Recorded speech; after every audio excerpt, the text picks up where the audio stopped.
Hello दोस्तों, आज हम आपके लिए लेकर आए हैं अनुराधा चौहान जी की लिखी हुई पारिवारिक कहानी का 7वां और अंतिम भाग। अगर आपने इस कहानी के पहले के 6 भाग नहीं देखे तो उनका लिंक मैंने इस वीडियो के डिस्क्रिप्शन बॉक्स में दे दिया है, आप वहां जाकर देख सकते हैं। तो चलिए आगे की कहानी शुरू करते हैं। पिछले भाग में आपने देखा विनेश सौदामिनी के लिए लड़का ढूंढ लेता है। सौदामिनी यह सुनकर बहुत खुश होती है और रोते हुए कमरे में चली जाती है। श्याम विनायक को उकसाते हुए कहता है, जो चीज आसानी से नहीं मिले छीन लेना चाहिए। विनायक नदी किनारे सौदामिनी से मिलने गया है। यह बात सुनकर विनेश क्रोध में आकर श्याम के दोस्त रमाकांत का कॉलर पकड़ लेता है। अब आगे ऐसे कैसे चला जाए? जो बात यह तुमसे कह रहा था वो मुझसे कहे। मैं कुछ नहीं कह रहा था, रमाकांत हकलाते हुए बोला। विनेश, मैं कह रहा हूँ छोड़ दे, जाने दे उसे। तू हट, चल, बीच में मत बोल। श्याम गिर जाता है पर आसपास खड़े लोगों ने उसे संभाल लिया। देख रहे हो भाई लोग, घर की लड़की संभलती नहीं, बाहर असहाय लोगों पर दादागिरी दिखाता घूम रहा है। मैंने जो देखा वही कहा भाई लोग, रमाकांत हाथ जोड़ते हुए बोला। तुझसे तो मैं बाद में निपटूंगा, पहले मैं इस श्याम की टूटी टांग फिर से अलग कर दूं। बसंत भाई मुझे बचाओ, नहीं तो ये सही में मेरी टांग तोड़ देगा। पास खड़े बाइक सवार की बाइक पर बैठते हुए श्याम ने कहा तो लोगों ने विनेश को पकड़ लिया। उनकी अवस्था और उम्र का तो ख्याल करो विनेश। विनेश कसमसाकर रह गया। बसंत, अब संतोष के घर चल। बसंत श्याम के कहने पर वहां मौजूद था। थोड़ी देर में संतोष के घर के बाहर श्याम उसे आवाज लगा रहा था। संतोष भाई जी, बाहर निकलकर देखो, तुम्हारा बेटा राह चलते मारपीट पर उतर आया है। दरवाजे के बाहर श्याम की आवाज सुनकर संतोष क्रोध से भर गया।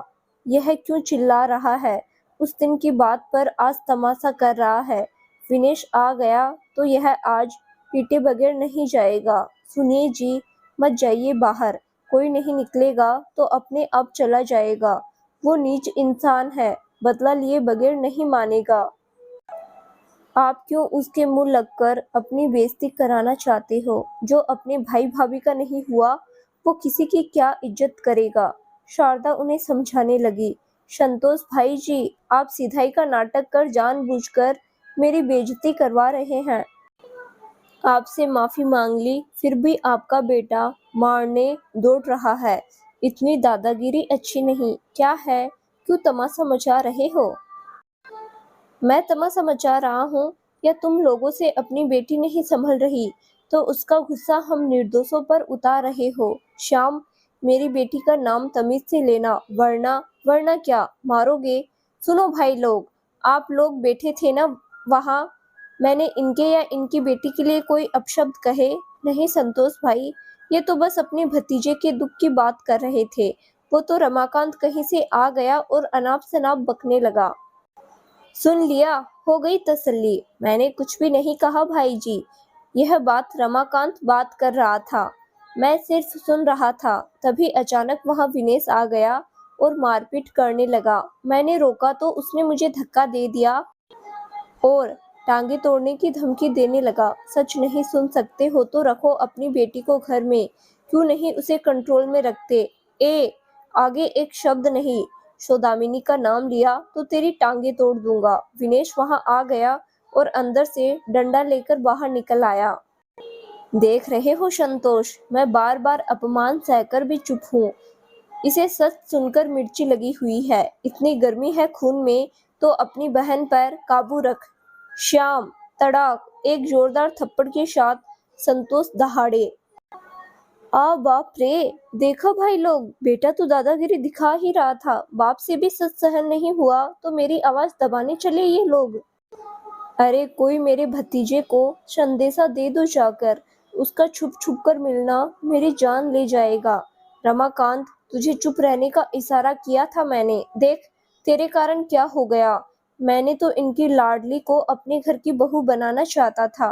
इन्हें पता नहीं किस बात का घमंड है।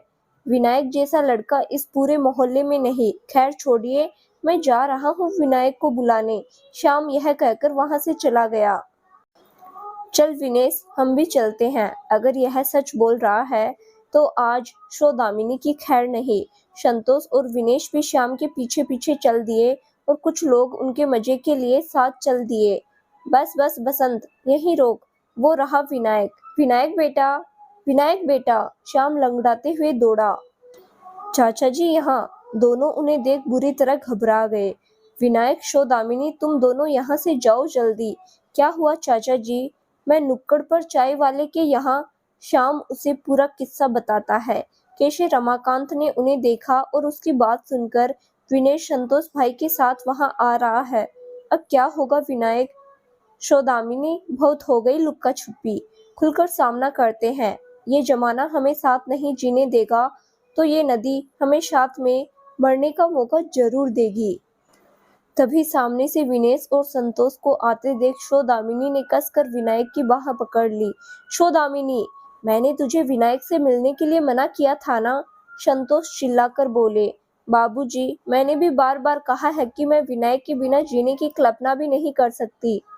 तो कूद जा इस नदी में और मर जा।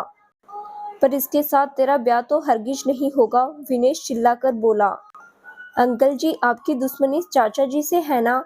मैं आज से बल्कि अभी से चाचा जी और उस घर को छोड़ दूंगा, पर आप मुझे और सौदामिनी को अलग मत कीजिए। हम एक दूसरे के बिना नहीं जी सकते। विनायक ने हाथ जोड़ते हुए कहा। तू मुझे छोड़कर जाने की बात कर रहा है विनायक? मैं अभी अभी तेरे कारण इसकी मार खाकर आया हूँ। चल घर, मैं तुझे कहीं नहीं जाने दूंगा। श्याम विनायक का हाथ पकड़कर खींचने लगा तो उसने उनका हाथ हटा सौदामिनी को कसकर पकड़ लिया। विनायक, ये हमें कभी भी एक नहीं होने देंगे और मैं तुम्हारे बिना नहीं जी सकती। मैं भी तेरे बिना नहीं जी सकता। मुझे माफ कर देना बाबूजी, भैया, मैं विनायक के बिना नहीं जी सकती। तुम भी मुझे माफ कर देना विनायक। कहते हुए सौदामिनी दौड़कर उफनती नदी में कूद गई। सौदामिनी रुक, सौदामिनी। विनायक उसे बचाने के लिए पीछे कूद गया। हे भगवान, ये क्या कर लिया इसने? ए, मुंह क्या देख रहे हो? कोई दौड़ो, बचाओ विनायक को, श्याम घबराकर बोला। श्याम को यह अंदेशा नहीं था कि विनायक ऐसा कुछ कर जाएगा। उसे एक बार फिर अपने हाथ से सब ज्यादा दिखाई देने लगा। संतोष, देख लिया अपनी जिद का नतीजा। मेरे पास एक इकलौता बुढ़ापे का सहारा था, तुम दोनों ने उसे भी छीन लिया।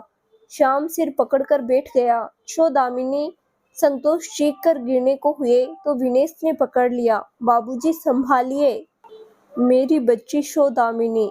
काश मैं तेरी बातों में न आता, मान लेता उसकी बात, तो यह सब ना होता। विनेश, तूने मुझसे मेरी जान छीन ली। बाबूजी, उसकी बेवकूफ़ी के लिए आप मुझे दोष मत दीजिए। हे ईश्वर, दोनों बच्चों की रक्षा करना। एक बार मेरी बेटी मुझे सही सलामत लौटा दे, फिर वो जो कहेगी मैं पूरा करूँगा। मेरी बच्ची, तूने एक बार भी हमारे बारे में नहीं सोचा। मैं क्या कहूँगा शारदा से? बुरी तरह विलाप करते संतोष ने बेटी को खोजने के लिए एडी चोटी का जोर लगा डाला, पर सौदामिनी की लाश भी नहीं मिली। विनायक को बाहर निकाल लिया गया। उसे सही सलामत देखकर संतोष उसकी ओर दौड़े। वहीं रुक जाओ संतोष, खबरदार जो उसे छुआ। विनायक से इतना प्यार था तो कर देते ब्याह, अब ये दिखावा क्यों?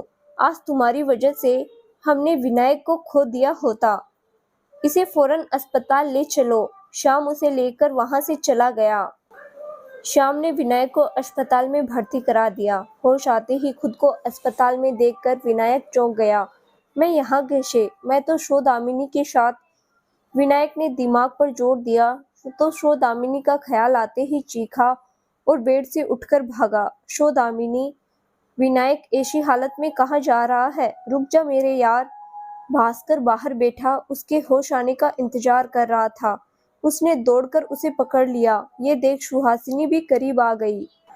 भैया अंदर चलो, आपको अभी आराम की जरूरत है।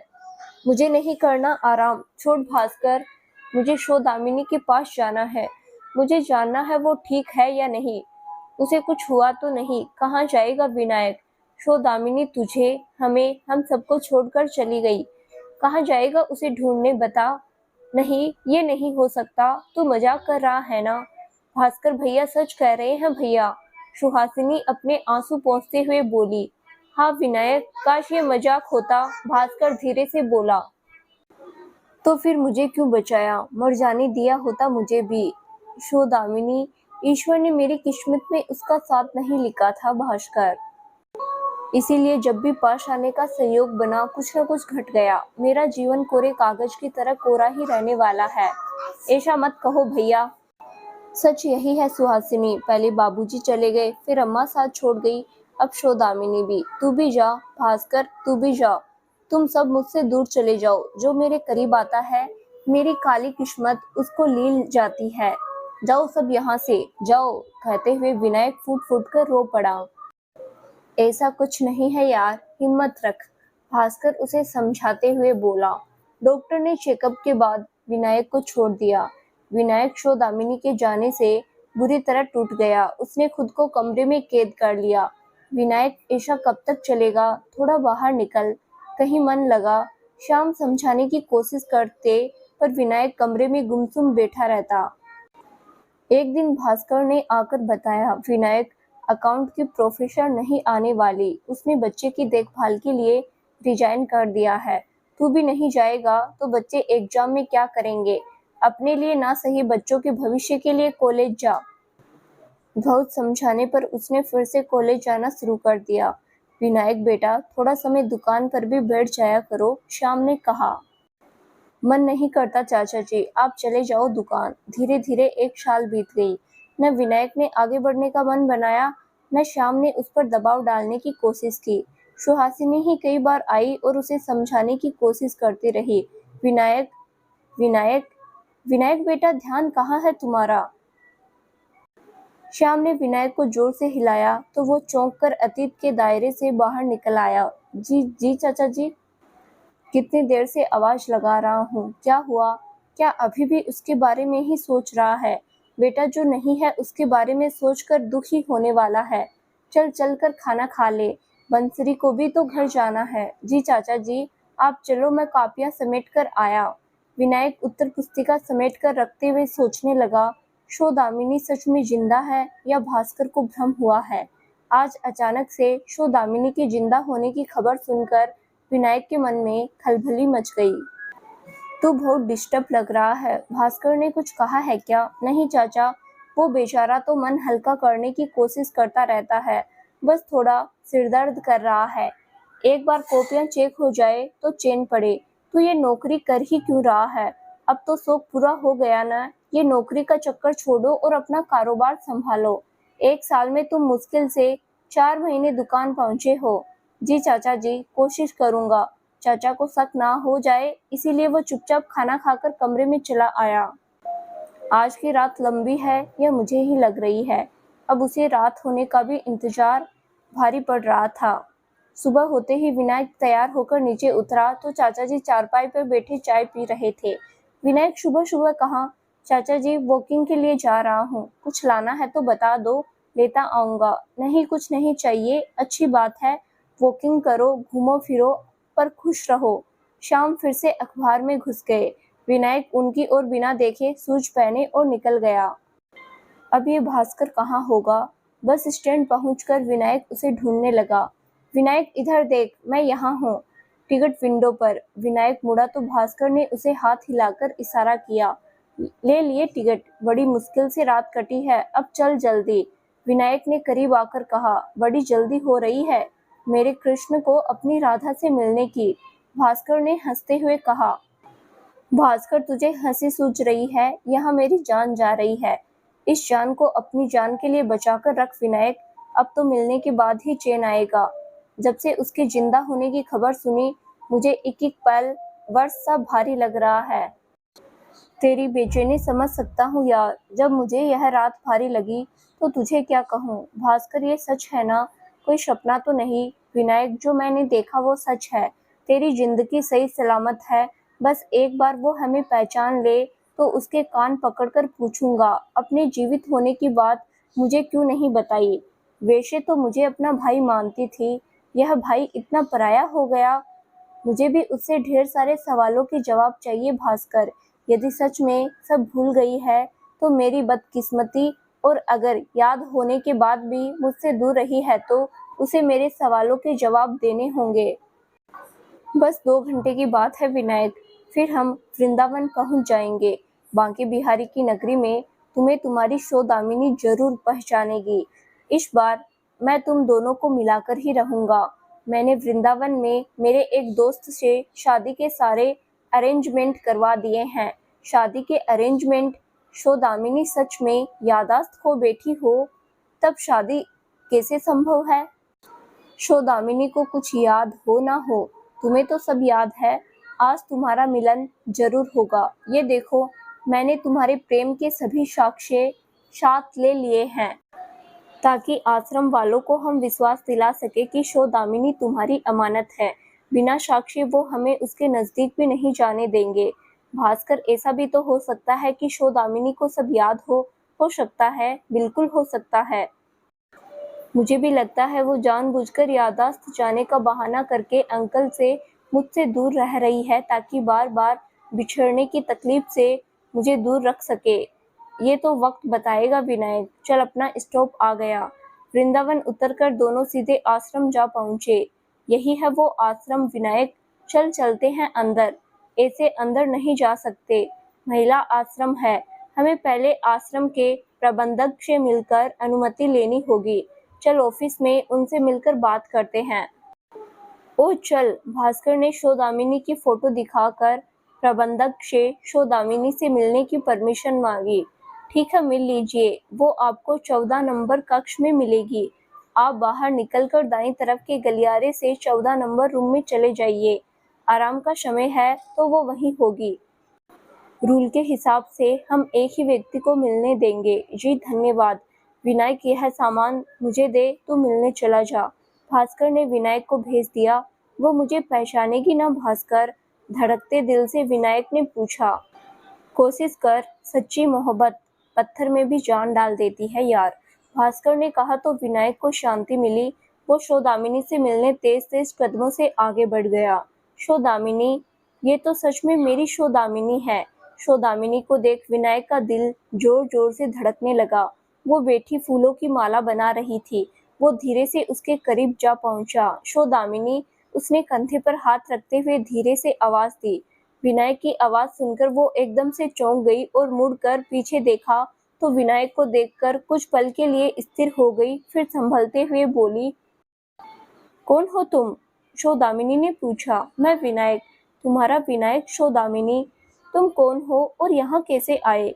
एक अधेड़ उम्र की महिला ने पूछा। मैं प्रबंधक की परमिशन लेकर आया हूँ। अगर आपकी परमिशन हो तो मैं इससे अकेले बात कर सकता हूँ। जी ठीक है। जवाब सुनकर वो निश्चिंत होकर चली गई। सौदामिनी अभी भी मौन खड़ी उसे ही देख रही थी। सौदामिनी, मुझे नहीं पहचाना? उसने नाम में सिर हिलाया। सौदामिनी, मैं विनायक, तुम्हारे बचपन का दोस्त, तुम्हारा प्यार। क्या तुम्हें सच में कुछ याद नहीं, या इतना मुझसे नाराज हो इसीलिए पहचानने से इनकार कर रही हो?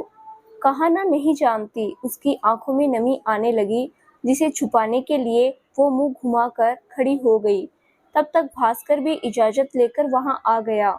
मैंने कहा था तुझसे भास्कर, ये मेरी सौदामिनी हो ही नहीं सकती। मेरी सौदामिनी मुझे कभी भूल ही नहीं सकती।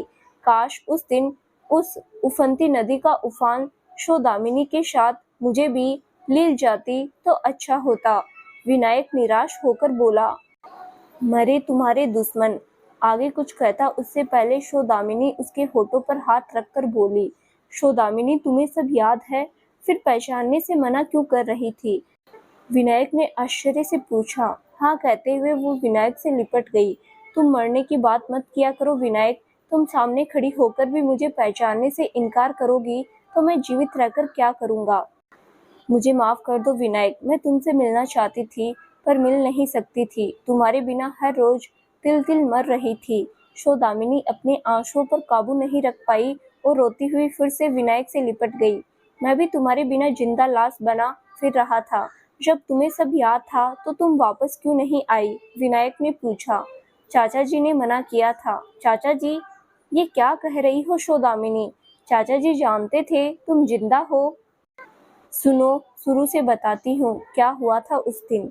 उस दिन मुझे भी कुछ लोग बचाकर अस्पताल लेकर आए थे। मैं बेहोश थी। होश में आई तो चाचा जी पास में बैठे हुए थे। चाचा जी विनायक विनायक कहाँ है चाचा जी? मैं घबराकर उठने लगी तो उन्होंने मुझे पकड़कर लिटा दिया। चुप। ईश्वर की कृपा से विनायक और तुम दोनों सुरक्षित हो। तुम्हारे परिवार वाले तुम्हें लापता समझकर घर लौट गए हैं। अगर उन्हें तुम्हारे जिंदा होने की खबर लगी तो अभी तुम्हें घर ले जाएंगे। फिर तुम दोनों लाख कोशिश कर लो, कभी एक नहीं हो पाओगे। मैं विनायक के बिना नहीं जी सकती चाचा जी। जानता हूँ, विनायक भी तुम्हारे बिना खुश नहीं रह सकता। मैं तुम दोनों के प्यार को समझने लगा हूँ, इसीलिए तुमसे विनती करता हूँ, तुम अभी यहाँ से कहीं दूर चली जाओ। मैं विनायक से दूर? नहीं नहीं चाचा जी, ये मुझसे नहीं होगा। साथ जीवन बिताना है तो अभी दूर जाना होगा, वही तुम्हारे लिए उचित होगा। मुझ पर विश्वास करो, तुम्हारी अमानत मेरे पास सुरक्षित रहेगी। जब मुझे लगेगा समय ठीक है, मैं तुम दोनों की शादी कराकर घर ले आऊंगा। मैं कहाँ जाऊंगी? सौदामिनी रोते हुए बोली।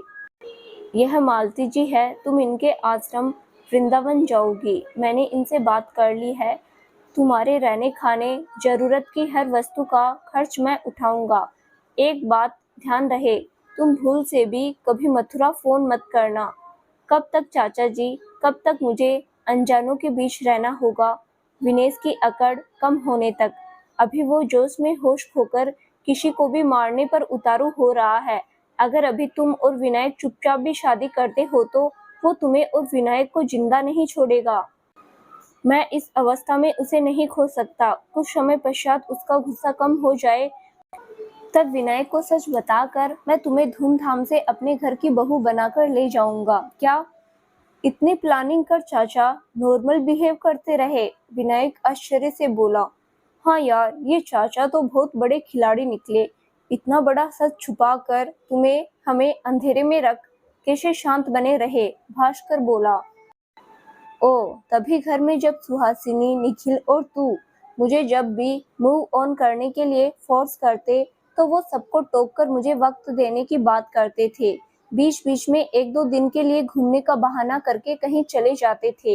विनायक बोला। चाचा मुझसे मिलने आते थे। एक हफ्ते पहले आए थे। कह रहे थे कि जल्दी ही विनायक को लेकर आएंगे और मुझे बहू बनाकर मथुरा ले जाएंगे। चाचा जी हमारी खुशी के लिए इतना बड़ा सच छुपाकर बैठे थे। भास्कर, हमें अभी चाचा जी को फोन करके सच सच बता देना चाहिए। विनायक उतावला होकर बोला। विनायक, उन तक खबर पहुंच चुकी होगी। मेरी मानो तो पहले मेरे साथ चलो। चाचा जी ने यह तुम्हारे लिए किया या अपनी दुश्मनी के लिए किया, ये वक्त बताएगा। तुम ऐसा क्यों कह रहे हो भास्कर? विनायक, तुम्हारी खुशियों के दो विलेन, चाचा जी और विनेश, यह कभी नहीं बदल सकते। इससे पहले फिर कोई तूफान तुम्हारी खुशियां छीने तुम दोनों विवाह बंधन में बंध जाओ। भास्कर भैया, आपकी बात सुनकर मुझे भय लग रहा है। सौदामिनी बिछड़ने की बात सुनकर कांप गई। तुम दोनों आओ मेरे साथ। मेरा दोस्त रमेश गाड़ी लेकर आश्रम के बाहर खड़ा है। चलो जल्दी। यहाँ यही कहना, हम प्रेम मंदिर जाकर आते हैं। ठीक है भास्कर। सौदामिनी विनायक और भास्कर के साथ गाड़ी में आकर बैठ गई। भास्कर का शक सही था। इधर उनकी गाड़ी निकली, उधर करीब आधे घंटे बाद आश्रम के बाहर एक कार आकर रुकी। सौदामिनी कहाँ है मालती जी? श्याम ने अंदर घुसते ही सवाल किया। वो अभी अभी बाहर गई है। बाहर गई? किसके साथ? दो लड़के आए थे, उनके साथ। वो आपकी जिम्मेदारी पर यहाँ थी, कैसे किसी के साथ भेज दिया? उसके साथ ये लड़के थे क्या? श्याम ने विनायक और भास्कर की फोटो टेबल पर रखते हुए पूछा। जी जी, यही लड़के थे। ये वाला 2 दिन पहले भी सौदामिनी से बात करने की कोशिश कर रहा था। क्या? उसी समय यह बात आपने मुझे क्यों नहीं बताई? मैंने उससे पूछा, क्या वो उस लड़के को जानती है? उसने कहा नहीं जानती। उस लड़के को कोई गलतफहमी हो गई थी, इसीलिए तो चुपचाप माफी मांगकर चला गया। उसके हाव भाव से जरा भी नहीं लगा कि उससे मिलने के बाद विचलित है। मैं ये देखकर निश्चिंत हो गई कि वो सच कह रही है। जो कुछ भी हो, सौदामिनी तुम्हारी जिम्मेदारी पर यहाँ थी। उसे कुछ हो गया तो मैं विनायक को क्या जवाब दूंगा? श्याम गुस्से से लाल हो रहा था। सॉरी सर, गलती हो गई। वो प्रेम मंदिर जाने की बात कहकर गए हैं, चलिए वहाँ चलते हैं। रहने दो, अब मुझे मथुरा जाकर उनके लौटने का इंतजार करना होगा। अगर वो वापस आए तो उन्हें कुछ न बताना। जी सर, मुझे कल ही शक हो गया था, इसीलिए विनायक के जाते ही मैं भी वृंदावन के लिए निकल दिया था। मुझे आने में थोड़ी देर हो गई तो भास्कर, तुमने सब खराब कर दिया। यह क्रेडिट मेरा था। मैं विनायक की खुशियों का हीरो बनना चाहता था। मैं जानता हूँ तुम उसे सिर्फ दर्शन के लिए मंदिर नहीं ले गए होगे, लेकिन मैं अब कुछ भी नहीं कर सकता। अगर कुछ करूँगा तो विनायक मुझे दूध में पड़ी मक्खी की तरह निकाल बाहर फेंकेगा। श्याम कार स्टार्ट करके वापस मथुरा के लिए निकल गया। तुम जिंदा हो ये बात एक बार मुझे तो बताती, मैं तुम्हारी मदद करता, भास्कर बोला। आपको बताकर क्या करती, विनेश भैया हमें कभी एक नहीं होने देते। एक बार मरने की कोशिश की तो ईश्वर ने मरने नहीं दिया। वहां आती फिर वही लड़ाई झगड़े, पहले चाचा जी फिर विनेश भैया। इन दोनों की टसन ने हमारी जिंदगी दुखों से भर दी। चाचा जी ने मुझे तुमसे 1 साल तक दूर रखा, इसके पीछे उनकी क्या मंशा रही होगी। चाचा जी ने कुछ गलत नहीं किया विनायक, उनके मन में कोई गलत विचार होते तो वो मेरा इतना ख्याल नहीं रखते। इन 1 साल में मेरी हर छोटी बड़ी जरूरत की वस्तुएं भर भर कर रख गए। जब भी मिले कभी कटु शब्द नहीं कहे। मैं कैसे मान लूं वो चाल चल रहे थे। इस बात पर बाद में चर्चा करेंगे। पहले तुम बताओ, तुम अस्पताल कैसे पहुंची थी। मैं हाथ पैर मारती तेज बहाव में आगे पहुंची तो हरे राम हरे कृष्ण भजन गाती एक मंडली नदी किनारे बैठी थी। उन्हीं में से एक युवक ने मुझे कूदकर बचा लिया। अस्पताल में चाचा जी ने देख लिया। उन्होंने आश्रम की प्रबंधक मालती जी से बात की, मुझे समझाया तो मैं भी उन लोगों के साथ वृंदावन चली गई और इस आश्रम में रहने लगी।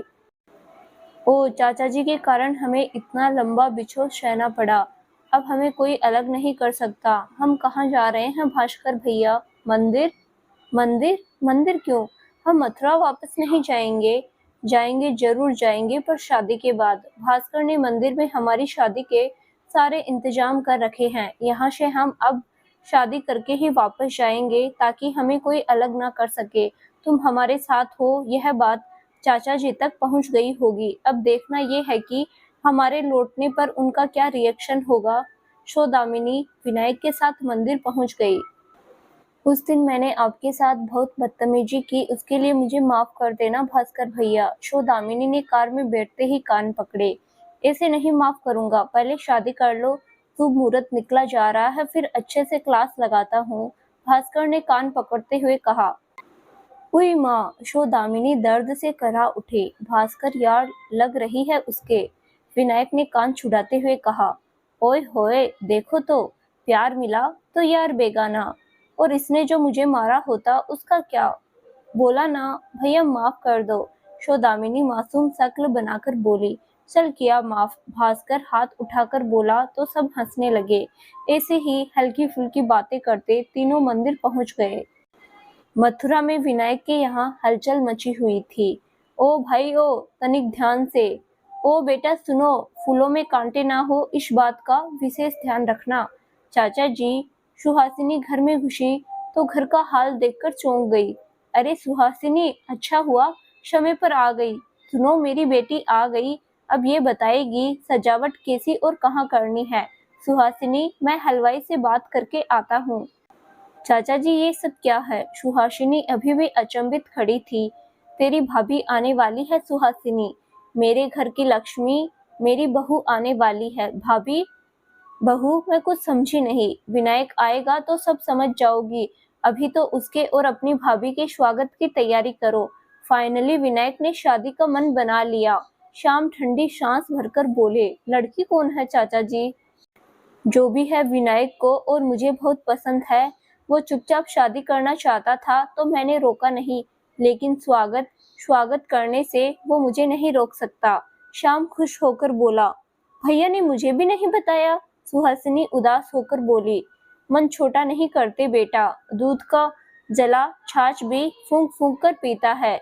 विनायक बहुत कुछ खो चुका है, अगर वो चुपचाप शादी कर रहा है, यह सुनकर हमें खुश होना चाहिए कि आखिरकार उसने अपने बारे में तो सोचा। आप सही कह रहे हो चाचा जी, आप निश्चिंत हो जाइए, मैं अंदर बाहर ऐसी सजावट करवाऊंगी, मोहल्ले वाले और पीछे की गली वाले भी अपनी किस्मत पर जले। ये हुई ना मेरी भतीजी वाली बात। चल लग जा काम पर। जी चाचा जी। सुहासिनी प्रसन्न होकर घर की साज सज्जा में व्यस्त हो गई। विनायक की शादी की खबर संतोष के घर तक पहुंच गई। अब बोलो बाबूजी, मैंने कितना समझाया, पर किसी ने भी मेरी एक नहीं सुनी। विनायक विनायक करते करते आपकी लाडली ने अपनी जान दे दी। देख लिया विनायक का प्यार, एक साल में ही दूसरे को दिल में बसाकर चुपचाप ब्याह रचाने चला गया। विनेश शादी की खबर सुनकर अपने माँ बाप पर गुस्सा दिखाने लगा। तो क्या करेगा, जीवन जीना है तो आगे बढ़ना ही होगा। इतनी जल्दी? कल तक तो सौदामिनी के बिना मरा जा रहा था, आज किसी और के लिए मरने लगा। काश वो दामिनी ने समय रहते उसने अपने भाई पर विश्वास किया होता तो आज जिंदा होती। विनेश ने कहा, तूने ही समय रहते उसे ब्याह करने दिया होता तो उसे मरना ही क्यों पड़ता। शारदा बोली, तुम तो बोलो ही नहीं, एक तो श्याम की खुशी देखकर मेरी जान जली जा रही है बाबूजी। सुबह से ही गली में खड़ा सुनाने के लिए जोर जोर से चिल्ला रहा है, ये करो वो करो, मेरी बहू आ रही है, मेरी बहू आ रही है। भगवान करे वो बहू बिंदु की डुप्लीकेट निकले। तूने फिर बिंदु का नाम लिया, इस नाम ने हमें बर्बाद कर दिया। दोबारा यह नाम तेरी जुबान पर नहीं आना चाहिए। संतोष की बात सुनकर विनेश चुप बैठ गया। इधर तीनों मंदिर पहुंचे तो पंडित जी से पहले से ही वहां मौजूद थे। रमेश, तुझसे कपड़ों के लिए बोला था, लाया है क्या? हाँ, एक मिनट। रमेश कार की डिग्गी से सौदामिनी के लिए लाल रंग की गोटा किनारी वाली साड़ी और विनायक के लिए गोल्डन वर्क वाला कुर्ता चूड़ीदार निकालकर ले आया। सॉरी यार, जल्दबाजी में यही कपड़े मिले। दुकान दुकान तलाशने का समय नहीं था। कोई बात नहीं यार, विवाह के समय कोरे वस्त्र धारण करने चाहिए, बस शगुन हो गया और क्या चाहिए। भास्कर ने कपड़े लिए और पंडित जी से पूछा, पंडित जी, चेंज करने के लिए कमरे की व्यवस्था होगी यहाँ? सामने धर्मशाला में चले जाओ और जल्दी करो, मुहूर्त निकला जा रहा है। पंडित जी, मुहूर्त निकले निकल जाए, विवाह आज और अभी ही होगा। जाओ विनायक, सौदामिनी, जल्दी चेंज करके आ जाओ। ओके चल सौदामिनी। थोड़ी देर में दोनों नए कपड़े पहनकर आ गए। कपड़े सादा सिंपल थे, मगर उनमें भी दोनों बेहद खूबसूरत लग रहे थे। पंडित जी शुरू कीजिए, हमारे दूल्हा दुल्हन आ गए। कन्यादान कौन करेगा? मैं पंडित जी, सौदामिनी मेरी छोटी बहन है, इसीलिए ये रस्म मैं करूंगा। भास्कर ने आगे बढ़कर सौदामिनी का कन्यादान कर कन्यादान की रस्म पूरी की। पंडित जी ने फेरों के मंत्र पढ़ने शुरू कर दिए। विधि विधान से दोनों का विवाह संपन्न हो गया। आज मैं बहुत खुश हूँ विनायक, फाइनली तुम दोनों एक हो गए। यह सब तेरी वजह से हुआ है भास्कर। मेरी वजह से नहीं, तुम दोनों का प्यार सच्चा था, इसीलिए तुम्हें तो एक होना ही था। सौदामिनी, आश्रम चलकर अपना सामान पैक कर लो, हमें अभी निकलना होगा। रमेश, तुमने हमारी बहुत मदद की, धन्यवाद यार। धन्यवाद रमेश भैया, हम मथुरा पहुंच जाए, सब सही रहा तो आपको फोन करते हैं। मथुरा आइए और हमें भी खिदमत का मौका दीजिए। जरूर विनायक, आप लोगों को आश्रम छोड़ मैं टैक्सी का इंतजाम कर देता हूँ। बस से जाओगे तो बहुत लेट हो जाओगे। धन्यवाद भाई। सौदामिनी ने आश्रम में अपना सामान लिया। रमेश ने टैक्सी बुक कर दी। तीनों उसका धन्यवाद कर मथुरा के लिए रवाना हो गए। पूरे 1 साल बाद मैं मथुरा अपनी जन्म स्थली लौट रही हूँ। मन में खुशी भी है और डर भी बहुत लग रहा है विनायक। पीछे सीट पर बैठी विनायक के कंधे पर सिर रखे बैठी सौदामिनी बोली, अब तुम किसी की बेटी नहीं बल्कि मेरी पत्नी बनकर लौट रही हो। अब हमें कोई अलग नहीं कर सकता, इसीलिए मन से यह डर निकाल दो। विनायक ने उसका हाथ पकड़कर कहा। हम मथुरा में प्रवेश कर गए विनायक, बस आधा घंटा और, 7 बजे तक तेरे घर पहुंच जाएंगे। भास्कर ने कहा। अब क्या होगा विनायक? सौदामिनी पुरानी बातें याद कर सहम गई। विनायक, यह सजावट कैसी? तेरी गली में किसी की शादी है क्या? भास्कर ने सजावट देखकर पूछा। पता नहीं यार, शादी होती तो बंसरी काकी बताती, वो तो ऑल इंडिया रेडियो है, रोज नई खबर सुनाती है। किसी के यहाँ कोई बड़ा प्रोग्राम है, इस सजावट के चलते हमें टैक्सी यहीं छोड़नी पड़ेगी क्या? मुझे इतनी दूर से घर तक चलकर जाना पड़ेगा? सब मुझे घूर घूर कर देखेंगे। तुम्हारे घर पहुंचने से पहले मेरे जिंदा होने की खबर पहुंच जाएगी। सौदामिनी घबरा कर बोली, चलकर जाने के अलावा हमारे पास कोई और विकल्प नहीं। तुम एक काम करो, घूंघट डाल लो, विनायक ने कहा। यह सही रहेगा। सौदामिनी, लंबा सा घूंघट डाल लो। घूंघट डालकर चलूंगी कैसे? मेरा हाथ पकड़कर। विनायक ने उसका घूंघट डालकर अपना हाथ आगे बढ़ाया। सौदामिनी उसका हाथ पकड़कर टैक्सी से बाहर निकल आई। लो भाई, आपका किराया। भास्कर ने टैक्सी ड्राइवर को पेमेंट किया। चले? विनायक ने पूछा। हाँ चलो, भास्कर ने सौदामिनी की अटैची उठाते हुए कहा। तीनों घर की ओर बढ़ गए। गली में विनायक की बहू का मुख देखने वालों की भीड़ लगी थी। ए, क्या है, भागो यहाँ से। रास्ता क्यों रोक रहे हो मेरी बहू का? गली के बच्चों को चिल्लाते हुए श्याम बाहर निकल आया और ढोल वालों से बोला, अरे भाई, तुम लोगों को खड़े होने के लिए नहीं बुलाया। ढोल बजाना शुरू करो, मेरा भतीजा बहू ले आया। ढोल वाले ढोल बजाने लगे, पटाखे वाले लड़ी बम फोड़ने लगे। चाचा जी, ओ, तो ये सारी सजावट तुम्हारे लिए ही की गई है। विनायक, आश्रम से चाचा जी को खबर मिल गई होगी, इसीलिए उन्होंने इतनी सारी तैयारी कर रखी है। शारदा, खिड़की दरवाजे बंद कर दो, ये आवाजें मुझे बुरी तरह चुभ रही है। संतोष कान बंद करते हुए बोले। विनेश ने कहा था दुकान पर चलो, चले जाते तो अच्छा था। मुझे विनायक से यह उम्मीद नहीं थी। इतनी जल्दी सौदामिनी की जगह किसी अन्य लड़की को दे दी। इसी का नाम जिंदगी है शारदा। श्याम अपनी बीवी बच्चों को खोकर भी मगन होकर जी रहा है। विनायक कल तक सौदामिनी के वियोग में कमरे में बंद था, आज शादी करके आ गया। कोई किसी का नहीं होता। सुहासिनी, आरती की थाली लेकर आओ, बहू आ रही है।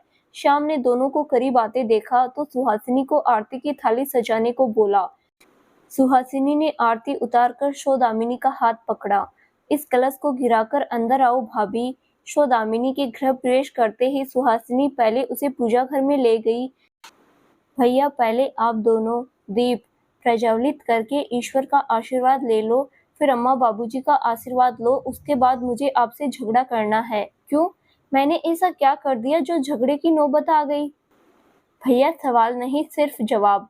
आप शादी कर रहे हो, ये बात मुझे क्यों नहीं बताई? इस बात के लिए मैं आपसे बहुत नाराज हूँ। सुहासिनी मुंह फुलाकर बोली। तेरा गुस्सा 1 मिनट में खत्म हो जाएगा जब तुम मेरी लाई गिफ्ट देखेगी। अरे वाह, कहाँ है, लाओ लाओ। सुहासिनी चहक कर पूछने लगी। विनायक, जरा अपने चाचा की भी खैर खबर ले लो, श्याम ने बीच में टोका। ओ सॉरी। विनायक झुककर पैर छूने लगा तो सौदामिनी ने भी साथ में पैर छू लिए। खुश रहो बच्चों, बड़ों का आशीर्वाद लेकर अपने कमरे में जाओ। वहां तुम दोनों के रिसेप्शन के लिए मैंने जोड़ा खरीद कर रखा है। जल्दी से तैयार हो जाओ। ध्यान रहे, रिसेप्शन से पहले किसी को बहू का चेहरा नहीं दिखना चाहिए। जी चाचा जी। सुहासिनी, भाभी को कमरे में छोड़ आओ, श्याम ने कहा तो सुहासिनी सौदामिनी को कमरे में छोड़ आई।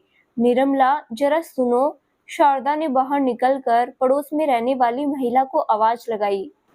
जी भाभी, तुमने देखा क्या? विनायक किसको ब्याह कर लाया है? पता नहीं भाभी, देखने की बहुत कोशिश की, नहीं देख पाई, क्योंकि उसने एक हाथ लंबा घूंघट डाल रखा था। ओ, ऐसी कौन सी रूपवती मिली जो मेरी बेटी को इतनी जल्दी भूल गया? मन ही मन में शारदा बड़बड़ाई। कुछ कहा भाभी? नहीं, कुछ नहीं। भाभी, दुनिया कितनी मतलबी है। भैया जी तो हमेशा उनकी मदद करते रहे, फिर भी आपको निमंत्रण नहीं दिया। निमंत्रण देते हम फिर भी नहीं जाते। सौदामिनी को खा गए और अब ढोल बजाकर जान जला रहे हैं। ये तो अभी और देर चलेगा भाभी, मैं तैयार होकर वहीं जा रही हूँ। थोड़ी देर में रिसेप्शन शुरू हो जाएगा। शादी चुपचाप, रिसेप्शन जोर शोर से। ये तुझे अटपटा नहीं लग रहा निर्मला? अटपटा तो है भाभी, ये भी हो सकता है भाभी शादी लड़की भगाकर की हो। अब ये सोच रहे हो कि शादी हो गई, अब कोई उनका क्या कर लेगा। हाँ, पक्का यही बात होगी। अगर वो लड़की के घर वालों की मर्जी से करता तो धूमधाम से शादी करता। विनायक इतनी जल्दी किसी और से प्यार कर बैठेगा, ऐसा सोचा नहीं था। भाभी, इन लड़कों की फितरत ऐसी ही होती है। मैं जाती हूँ, रिसेप्शन से आकर बताती हूँ कैसी है लड़की। नहीं, रहने दो, मुझे नहीं जानना। शारदा यह कहकर अंदर चली गई। सुहासिनी, जा देख भाभी तैयार हुई। श्याम ने सुहासिनी से कहा। जी चाचा जी। सुहासिनी ऊपर जा ही रही थी कि विनायक तैयार होकर नीचे आता दिखाई दिया। क्रीम कलर की शेरवानी पहने विनायक राजकुमार जैसा दिखाई दे रहा था। भैया, सुहासिनी ने उसे रोककर उसके कान के पीछे काला टीका लगा दिया। सारे अम्मा वाले काम करने का ठेका तूने ले लिया है ना? हाँ, अम्मा की बेटी हूँ, कोई कुछ भी कहे, मैं आपका ख्याल नहीं रखूंगी तो और कौन रखेगा? आप इतने हैंडसम दिख रहे हो, लोग नजर नहीं लगा देंगे। अच्छा मेरी छोटी अम्मा, तुझे जो करना है कर, अभी जा। तुझे तेरी भाभी बुला रही है, उसे तैयार करने में मदद कर दो जाकर। ओके भैया। सुहासिनी विनायक के कमरे के पास जाकर दरवाजा खटखटाती है। सौदामिनी मुंह ढककर दरवाजा खोलती है तो सुहासिनी अंदर आकर दरवाजा बंद करके पूछती है, क्या मदद चाहिए भाभी? सुहासिनी, जूड़ा बना दो। सौदामिनी की आवाज सुनकर सुहासिनी चौंक कर बोली, सौदामिनी? सौदामिनी तुम? हाँ मैं। सौदामिनी घूंघट हटा देती है। सौदामिनी तू तो जिंदा? मुझे विश्वास नहीं हो रहा तू जिंदा। ओ मेरी जान। सुहासिनी उसे जिंदा देखकर रोते हुए गले लग जाती है। सुहासिनी, मैं बता नहीं सकती इस घर में, इस कमरे में आने तक के सफर में मैं कितनी बार मर मर के जिंदा हुई हूँ। सौदामिनी भी बचपन की सखी के गले लगकर रोने लगी। आप समझे भैया अचानक से शादी करने क्यों चले गए? तुम लोग कब मिले? मैं कुछ दिन पहले ही आकर गई। उन्होंने मुझे क्यों नहीं बताया तुम जिंदा हो? उसे भी कल भास्कर भैया से पता चला, हम आज ही मिले। सौदामिनी सुहासिनी को सारा किस्सा बता देती है। ये सब तो ठीक है पर चाचा जी तुम्हें देखकर कैसे रिएक्ट करेंगे पता नहीं। वो कुछ नहीं कहेंगे क्योंकि उन्हें पहले दिन से मेरे जिंदा होने की बात पता है सुहासिनी। क्या? क्या कह रही हो? चाचा जी को सब पता था? ओ, तभी विनायक भैया की शादी की बात निकलते ही वो मुझे डांट कर चुप करा देते थे। सही समझी। सौदामिनी कैसे रही 1 साल अकेले? यार मुझे ही बता देती, मैं किसी को नहीं बताती, पर तुमसे मिलने तो आती रहती। चाचा जी कोई रिस्क नहीं लेना चाहते थे इसीलिए मुझे कहीं भी फोन करने को मना किया था। तू सही सलामत मेरे सामने है, मुझे इसी बात की खुशी है। एक बात बता, आते समय गली में तुम्हें किसी ने देखा तो नहीं? नहीं नहीं, चाचा जी ने इसीलिए तुमसे भी घूंघट न हटाने को कहा था ताकि सबको रिसेप्शन में ही मेरा सच पता चले। ये सब तो ठीक है, तेरे जिंदा होने का सच जानकर विनेश भैया क्या रिएक्शन देंगे सोचकर डर लग रहा है। ऐसा कहकर मुझे और न डरा सुहासिनी, वैसे भी मन घबरा रहा है। डर मत, अब जो होगा उसका मिलकर सामना करेंगे। ला जूड़ा बना दूं। तू आश्रम में खाना वाना नहीं खाती थी क्या? कितनी कमजोर हो गई है। सुहासिनी उसके बाल सुलझाते हुए बोली। बंसरी काकी, चाचा जी को देखा? विनायक चाचा जी को आंगन में देखकर पूछने लगा। लल्ला अभी तो यहीं खड़े थे, शायद भीतर कमरे में चले गए। देख कर आऊं? ना काकी मैं देख लूंगा, आप सुहासिनी के ससुराल वालों का ध्यान रखो, ठीक है? मैं बीना जी के लिए चाय बनाने ही जा रही थी। बंसरी रसोई में चली गई। वाह वाह, तैयार हो गया हीरो, भास्कर ने आते ही कहा। अरे वाह भास्कर, आ गया तू। हाय नंदिनी, कैसी हो? बहुत बहुत बधाई विनायक, ये खबर सुनकर मैं बहुत हैप्पी हूँ। वो खुश होकर बोली। ये खुशियाँ मेरा यार और मेरे चाचा जी मेरे जीवन में फिर से ले आए। अभी मैं चाचा जी से ही मिलने जा रहा था। सुहासिनी कहाँ है? नंदिनी ने पूछा। मेरे कमरे में, तुम वहीं चली जाओ। ओके। नंदिनी भी ऊपर कमरे में चली गई। भास्कर, तुम थोड़ी देर निखिल जी के साथ बैठो, मैं अभी चाचा जी से मिलकर आता हूँ। विनायक चाचा जी के कमरे की ओर बढ़ गया। कमरे में श्याम चुपचाप कुर्सी पर बैठा हुआ था। उसके हाथ में विष्णु और शंभू की फोटो थी जिसे वो हाथ फेरते हुए प्रेम से निहार रहा था। चाचा जी, अरे विनायक आओ बेटा, बहुत सुंदर लग रहे हो। ईश्वर तुम्हें हर बुरी नजर से बचाए। कुछ काम है मुझसे, आपसे कुछ पूछना चाहता हूँ। मुझे पता है तुम क्या पूछना चाहते हो। बैठो, जो मन में है पूछ लो। आपने सच जानते हुए भी क्यों छुपाया? मेरे पास दूसरा कोई विकल्प नहीं था। उस समय जो सही लगा वही मैंने किया। क्या सही लगा वही जानना है, विनायक ने कहा। तो सुनो, मैं विनेश के अपमान से आहत था। मन ही मन उससे बदला लेना चाहता था। जिस दिन तुम सौदामिनी से मिलने गए, विनेश ने रमाकांत की बात सुनकर इतना बड़ा हंगामा खड़ा कर दिया। उसके क्लेश के चलते बात इतनी बढ़ गई कि तुम दोनों नदी में कूद गए। उस दिन एक पल के लिए मुझे लगा कि मैंने तुम्हें खो दिया। मैं पछताने लगा कि क्यों मैं चाय की दुकान पर जाकर बैठा।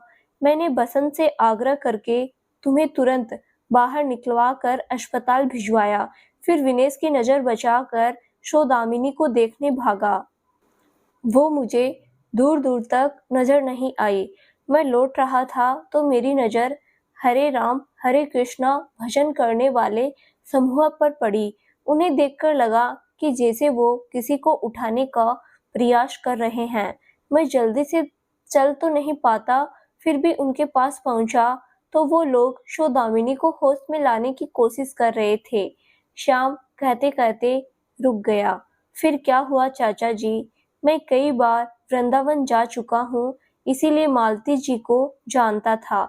मैंने उनसे सौदामिनी को तुरंत अस्पताल पहुँचाने को कहा और कहा कि जब तक मैं न आऊँ, वो इस लड़की के विषय में किसी से बात न करे। मैंने वापस आकर देखा तो विनेश और संतोष सौदामिनी की खोज कर रहे गोताखोरों का इंतजार कर रहे थे। मैं अस्पताल आ गया। वहाँ भास्कर और सुहासिनी को तुम्हारे पास छोड़ सौदामिनी के पास चला गया। उसके बाद की कहानी सौदामिनी बता ही चुकी होगी। हाँ, उसने मुझे सब बता दिया, पर इसमें हमारी कौन सी भलाई छुपी थी चाचा जी? आपको विनेश से बदला लेना था, इसीलिए सौदामिनी को छुपाया? नहीं, तुम्हें टूटने से बचाने के लिए छुपाया। वो नहीं है ये जानकर तुम कैसे भी जीवन जी लेते विनायक, लेकिन अपनी आंखों के सामने उसे किसी और का होता देख नहीं जी पाते। विनेश उसकी शादी जल्दी ही दूसरी जगह कर देता और हम कुछ नहीं कर पाते। बोलो, सच कह रहा हूँ या नहीं? सच कह रहे हो चाचा जी। ऐसा हो जाता तो मैं अपनी जान दे देता। मैं स्वभाव से बुरा इंसान रहा हूँ, इसीलिए मेरा दिमाग बहुत तेज चलता है। मुझे विनय से बदला भी लेना था और तुम्हारा प्यार भी सुरक्षित करना था। मुझे यही तरीका सूझा तो मैंने सौदामिनी को यहाँ से दूर भेज दिया। मैं कुछ दिन पहले ही उससे मिलने गया तो कहकर आया था कि जल्दी ही तुम दोनों को मिलाने वाला हूँ। मैं मिलवाता उससे पहले ही भास्कर को सौदामिनी का पता चल गया। चाचा जी, मैं आपका यह एहसान कभी नहीं भूलूंगा। विनायक श्याम के पैर पकड़कर बैठ गया। एहसान नहीं, स्वार्थ विनायक, स्वार्थ ये है कि तुम मेरे बुढ़ापे का सहारा हो। मैं तुम्हें खोना नहीं चाहता था। दूसरे तुम्हारे एक होने पर ही विनय से मेरा बदला पूरा होता, इसीलिए मैं उचित समय का इंतजार कर रहा था विनायक। विनेश भैया से बदला? वो कैसे चाचा जी? जब उसे पता चलेगा कि तुमने किसी और से नहीं सौदामिनी से शादी की है। सौदामिनी जिंदा थी, यह बात मुझे पता थी, तो पक्की बात है उसे बहुत तकड़ा झटका लगेगा। इस बात से संतोष और भाभी को इतना फर्क नहीं पड़ेगा, लेकिन वो छटपटा कर रह जाएगा। उसकी छटपटाहट देखकर मुझे शांति मिलेगी। मानना पड़ेगा चाचा जी, आप बहुत पहुंची चीज हो। हाँ, वो तो हूँ। श्याम जोर से हंसा। अच्छा, बातें बहुत हो गई, जा जाकर देख सौदामिनी रेडी हो गई हो तो बदले की तैयारी, मेरा मतलब रिसेप्शन की शुरुआत की जाए। क्या चाचा जी आप भी? हंसते हुए विनायक सौदामिनी को देखने चला गया। असली फटाका तब फूटेगा विनायक, जब विनेश को पता चलेगा ये और कोई नहीं उसकी बहन सौदामिनी है। श्याम हंसते हुए खड़ा हो गया। कहाँ चले भैया? भाभी तैयार हो गई। विनायक को सीढ़ी चढ़ते देख सुहासिनी बोली। तो फिर लेकर आ जा, चाचा जी कह रहे हैं जल्दी सब निपट जाए तो अच्छा है। ओके भैया, चल नंदिनी। सुहासिनी और नंदिनी सौंदर्य को बुलाने चली गई। मेहमान आने शुरू हो गए थे। गली के बाहर लगे शामियाने में ही श्याम ने छोटा सा स्टेज बनवा दिया था। चाचा जी ने इतनी जल्दी यह सब कैसे कर लिया विनायक? भास्कर ने पूछा। चाचा जी करते नहीं तो कुछ नहीं करते, और करते हैं तो सबको अचरज में डाल देते हैं। वैसे भी मेहमान कोई बाहर का नहीं है, सुहासिनी के घर वाले हैं, पास पड़ोस से कुछ खास लोग, यही कोई 25-50 होंगे। चाचा जी से पूछा तूने? पूछ लिया। उनका तरीका थोड़ा गलत था, पर उनके इरादे गलत नहीं लगे। उनकी बातों से कहीं नहीं लगा कि वो मुझे सौदामिनी को अलग करना चाहते थे। चलो अच्छी बात है, चाचा जी आ गए। शाम को देख भास्कर बोला। भास्कर कैसे हो? अच्छा हूँ चाचा जी। चरण स्पर्श। मैं तुमसे बहुत नाराज हूँ। क्या हुआ चाचा जी? यह सुनकर भास्कर के साथ साथ विनायक भी चौंक गया। तुमने मुझसे मेरा प्लान चुरा कर मुझे पीछे कर दिया। अब इस छोटे से समारोह से मुझे तसल्ली करना पड़ रही है। मैंने बहुत कुछ सोच रखा था। धूमधाम से विनायक की बारात निकालता, लोग देखते रह जाते, उनके साथ वो लोग जलकर खाक हो जाते जो मेरे दुख का मजाक बनाकर हंस रहे थे। चाचा जी सॉरी, हमें जरा भी अंदाजा नहीं था कि ये सब आपकी रची रचना है। हम डर गए थे कि आपको पता चलेगा तो बहुत बवाल मचेगा, उधर पता चला तो सब खत्म हो जाएगा। आपको आश्रम से फोन आया होगा। नहीं नहीं तो आपको कैसे पता चला? भास्कर और विनायक दोनों चौंक गए। तुम विनायक से मिलने आए तो हड़बड़ाए हुए थे। तुमसे मिलकर ये भी सोच विचार में लगा हुआ था। तुमने बातों ही बातों में बता दिया था कि तुम किसी काम से वृंदावन गए थे। बस मेरे मन में शक का कीड़ा कुलबुलाने लगा। वो शब्द तो ठीक है, इनकी शादी के बारे में कैसे पता चला? मैं विनायक के निकलते ही कार लेकर इसका पीछा करने लगा। तुम दोनों आश्रम से मंदिर के लिए निकले और मैं वहां पहुंच गया। वहां जाकर जब तुम लोगों को नदारद देखा तो समझ गया। भास्कर तुम्हारी शादी करवाने के लिए साथ ले गया। मैं तुरंत ही लौट आया। आकर सुहासिनी को फोन करके बुला लिया और यह सब तैयारी कर ली। चलो चलो, अब और कोई सवाल नहीं पूछना। तुम सबकी बात का जवाब देते देते मैं परलोक सिधार जाऊंगा और रिसेप्शन अधर में लटक जाएगा। कहते कहते श्याम जोर से हंसा तो सब हंसने लगे। लो आ गई बहुरानी। सौदामिनी के चेहरे पर अभी भी घूंघट था। विनायक, अब तुम बहू का हाथ पकड़कर ले चलो। सुहासिनी, अपने सास ससुर को बुला लाओ। मैं उनके बैठने के लिए कुर्सी रखवाता हूँ। जी चाचा जी। भास्कर, नंदिनी, तुम इन दोनों के साथ चलो। जी चाचा जी। इधर सौदामिनी का घूंघट हटेगा और उधर विनेश के घर पर बम गिरेगा। अब आएगा असली मजा। आहा, चल श्याम बाबू, अपना खेल का एंड अब देख। यह सोचकर श्याम के होठों पर मुस्कुराहट आ गई। देख देख गुंजा, वो आ गए दोनों। विनायक की बहू अभी भी मुंह पर घूंघट डालकर आ रही है। मुझे ये बात समझ नहीं आ रही गुंजा, निर्मला बोली। बड़ी विचित्र बात है ना निर्मला काकी, जब विनायक ने चुपचाप शादी की तो लव मैरिज ही होगी, तो अब बहू को एक हाथ लंबा घूंघट क्यों कराया गया पता नहीं। मुझे कैसे भी उसका चेहरा देखना है। चल आगे चलकर खड़े हो जाते हैं, शायद देखने को मिल जाए कैसी है वो। हाँ चलो। दोनों ही शो दामिनी की एक झलक पाने के लिए आगे की ओर चली गई। श्याम ने स्टेज पर आकर सबसे दुल्हा दुल्हन को आशीर्वाद देने के बाद खाना खाकर जाने को कहा तो निर्मला बोली, श्याम बाबू, आजकल के रिसेप्शन में बहुएं मुंह खोलकर खड़ी होती है। आपने अपनी बहू से एक हाथ लंबा घूंघट करवा रखा है। घूंघट खुलवाइए, रिसेप्शन के साथ साथ मुंह दिखाई की रस्म भी हो जाएगी। अरे निर्मला भोजी, सब्र करो। मेरी बहू कोई काली कलूटी कुरूप नहीं है जो पर्दे में छुपा कर रखेंगे। वो तो इतनी सुंदर है कि घूंघट खुलते ही सबके होश उड़ जाएंगे। अच्छा तो फिर हटवाइए घूंघट, हम भी देखें कौन सी हूर की परी ले आया विनायक। हाँ हाँ क्यों नहीं, लो देख लो मेरी बहू। और हाँ, आशीर्वाद भर भर कर देना।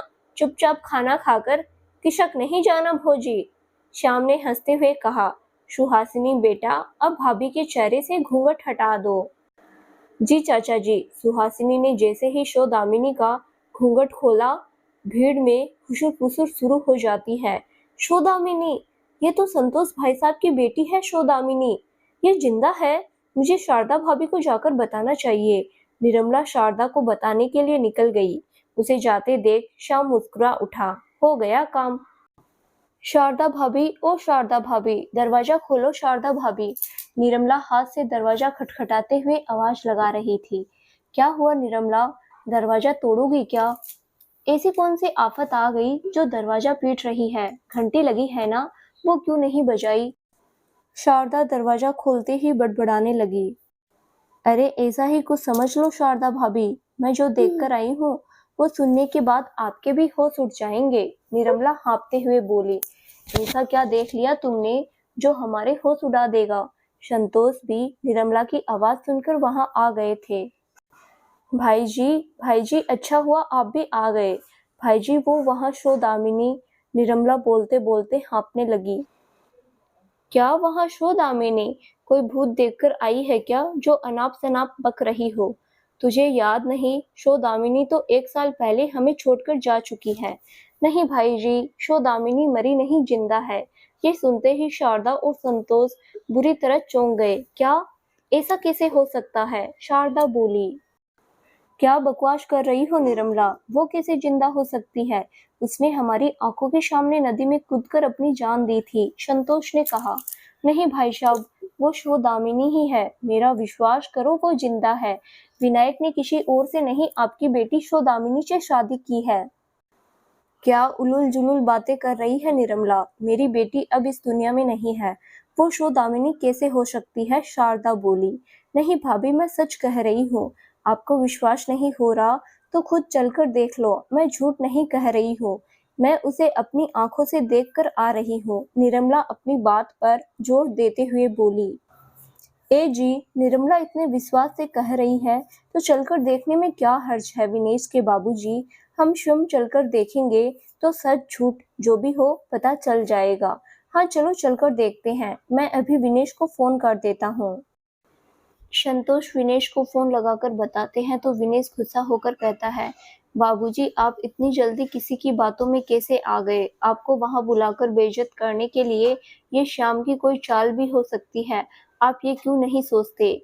निर्मला हमारी पड़ोसी है विनेश, वो हमसे झूठ क्यों बोलेगी? वो इतने विश्वास से कह रही है तो हमें भी एक बार चलकर देख लेना चाहिए।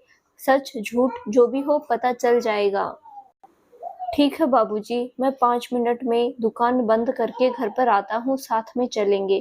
ठीक है बेटा, जल्दी आना। 1 साल बाद शोदामिनी की जिंदा होने की खबर सुनकर मुझसे इंतजार नहीं होगा, संतोष बोले। 5 मिनट, बस आया बाबूजी। विनेश ने फटाफट दुकान बंद करने के निर्देश दे दिए। तुम खड़ी क्यों हो निर्मला? तुम जाओ रिसेप्शन अटेंड करो, हम विनेश को साथ लेकर आते हैं, शारदा ने उसे जाने को कहा। जी भाभी। निर्मला के जाते ही शारदा संतोष से कहने लगी, विनेश के बाबूजी, क्या सच में हमारी बेटी जिंदा है? पता नहीं शारदा, अगर वो शोदामिनी है तो 1 साल तक कहाँ थी? उसे यहाँ आना था तो पहले हमारे पास आना चाहिए था। हमसे मिलने की जगह विनायक से शादी करके उसके पास क्यों चली गई? शायद विनेश के डर से। ये हम भी जानते हैं कि विनेश कभी भी विनायक से शादी नहीं करने देगा। आज विनेश को आने में इतनी देर क्यों लग रही है? संतोष सड़क निहारते हुए बोले। आता ही होगा, लो विनेश आ गया। गाड़ी आते देख शारदा बोली, चलिए बाबूजी चलकर देखे। कहाँ देख लिया निर्मला काकी ने शोदामिनी को? हाँ चलो। संतोष और शारदा विनेश के साथ आगे बढ़ गए।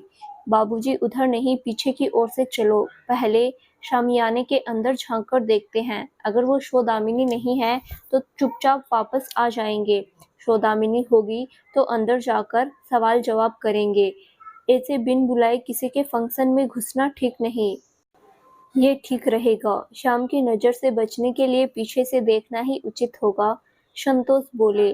तीनों पीछे की ओर से सामियाने के अंदर झांकने का प्रयास कर रहे थे कि वहां श्याम आ गया। अरे ये क्या संतोष भाई, झांक कर क्या देख रहे हो? ऐसे किसी के फंक्शन में ताका झाकी करना आपको शोभा नहीं देता। आइए, आगे से आइए, आपके ही मित्र का बेटा है। आइए और बच्चों को आशीर्वाद दीजिए। किसी की ताका झांकी करने का हमें कोई शौक नहीं। वो तो हम यहाँ से गुजर रहे थे तो देखने लगे किसके यहाँ क्या हो रहा है। संतोष भाई जी, आपको तो ठीक से झूठ बोलना भी नहीं आता। दोस्त के बेटे को आशीर्वाद नहीं देंगे? एक बात गांठ बांध लो श्याम, शिव के साथ ही हमारे उसके परिवार से जुड़े सारे रिश्ते भी शवा हो गए। अब ना दोस्त है ना दोस्त का बेटा। चलो शारदा, हमें किसी भी अनजान को आशीर्वाद नहीं देना। संतोष श्याम से बहस करने से बचने के लिए अपने परिवार के साथ जाने लगे। तो अपनी बेटी को भी आशीर्वाद नहीं दोगे संतोष भाई? श्याम ने व्यंग्यात्मक लहजे में मुस्कुराते हुए कहा। हमारी बेटी 1 साल पहले ही मर चुकी है श्याम। मैं कहूँ वो जिंदा है तो ऐसा हो ही नहीं सकता। हमने उसे ढूंढने में कोई कसर नहीं छोड़ी थी। वो नदी के तेज बहाव में डूबकर सदा के लिए दूर हो गई थी। उसकी बॉडी कहाँ मिली थी संतोष? क्या मतलब? शोदामिनी डूबकर मरी तो उसका मृत शरीर भी मिला होता। तुम्हें तो कुछ भी नहीं मिला, फिर भी तुम लोग उसे मरा समझकर शांत बैठ गए। तुम कहना क्या चाहते हो श्याम? जो कहना है साफ साफ कहो। यूं पहेलियां क्यों बुझा रहे हो? मैं कहाँ पहेलियां बुझा रहा हूँ, मैं तो साफ शब्दों में कह रहा हूँ, चलकर विनायक और शोदामिनी को अपना आशीर्वाद दो। क्या? शोदामिनी? क्या सच में वो मेरी बेटी शोदामिनी है? शारदा ने कांपती आवाज में पूछा। हाँ भाभी।